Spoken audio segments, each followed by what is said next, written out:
전국경제인연합회는 얼마 전 한국 수출 세계 5위 달성 전망과 과제라는 분석 결과를 발표했는데요.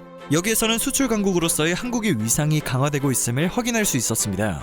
한국은 1977년 수출 100억 달러를 기록해 세계 22 수출국으로 진입을 했습니다.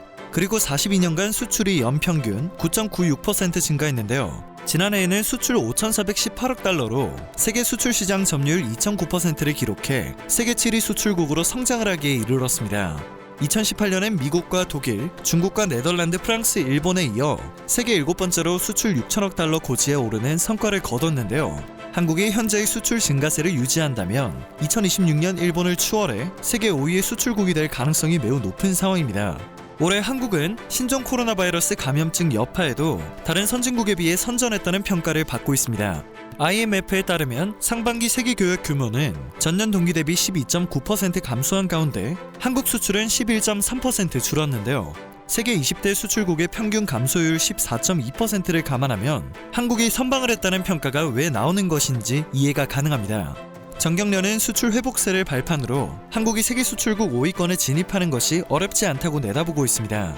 지난해 기준 세계 5위 수출국인 일본과 7위 한국의 수출액 차이는 1,637억 달러인데요. 한국이 2011년에서 2019년에 연평균 수출 성장률을 유지하고 같은 기간 수출액이 연평균 0.96%씩 줄어든 일본이 감소세를 이어가면 2026년엔 한국이 세계 5위 수출국이 될 수 있을 것으로 보입니다. 일본이 이와 같은 전망에 반박을 하지 못하고 있는 이유는 한국의 수출 증가세가 전기차와 차세대 디스플레이 등 신성장 품목에서 뚜렷하게 나타나기 때문입니다. 한국의 입장에서는 매우 긍정적인 전망인데요. 무역협회가 뽑은 차세대 반도체와 바이오 헬스, 전기 자동차 등 14개 신성장 품목의 지난해 수출액은 2015년 대비 37.9% 증가했습니다.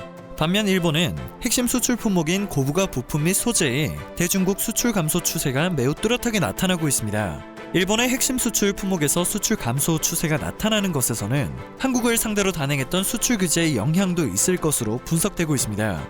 결국 자충수를 뒀다는 것이 이곳저곳에서 드러나고 있는 것이죠. 일본의 실질 GDP 성장률은 마이너스 28.8%에서 9월 말 간신히 21.4%를 기록했습니다. 생산과 수출 면에서 보면 무역통계 수출액은 지난해 대비 마이너스 28.3%까지 하락을 했습니다. 현재 대중무역이 활발해지면서 회복세를 보이고 있다고는 하지만 전반적인 마이너스 상황은 여전한데요. 경제 회복을 위해 4월에 걸었던 도쿄올림픽에 대한 일본인들의 여론마저 좋지 않은 것으로 나타났습니다. 15일 NHK는 여론조사 결과를 보도했습니다. 여론조사 결과에 따르면 내년으로 연기된 도쿄올림픽 개최 여부 질문에 중지해야 한다라는 응답이 32%로 가장 많았는데요. 이는 지난 10월 조사에 비해 9% 상승한 수치입니다.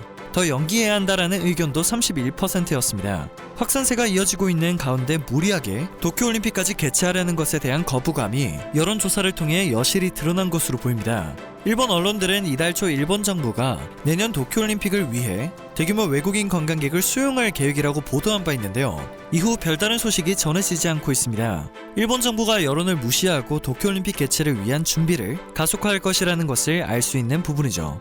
내년 7월로 연기된 도쿄올림픽 관련 추가 비용은 3조 원을 초과한 것으로 전해졌습니다.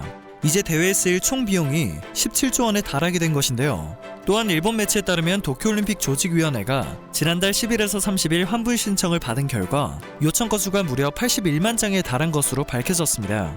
일본 내 판매된 관람권은 약 445만 장인데 이 가운데 약 18%에 대해 환불 요청이 접수된 것입니다. 일본의 부흥을 전 세계에 알리려던 도쿄올림픽은 경제적 대재앙이 되어버릴 가능성이 커졌습니다. 이러지도 저러지도 못하는 일본 정부의 모습이 한편으론 안타깝게 느껴질 정도인데요. 로비를 일삼는 등 애초에 너무 과했던 욕심이 이러한 대재앙을 불러온 것은 아닐까 생각됩니다. 어떠한 특수로 경제를 한 번에 회복시키려는 욕심도 이제는 스스로 경계할 때가 되지 않았나 싶네요. 오늘 전해드릴 소식은 여기까지입니다. 늘 새롭고 유익한 뉴스를 전하는 로버튜브 되겠습니다.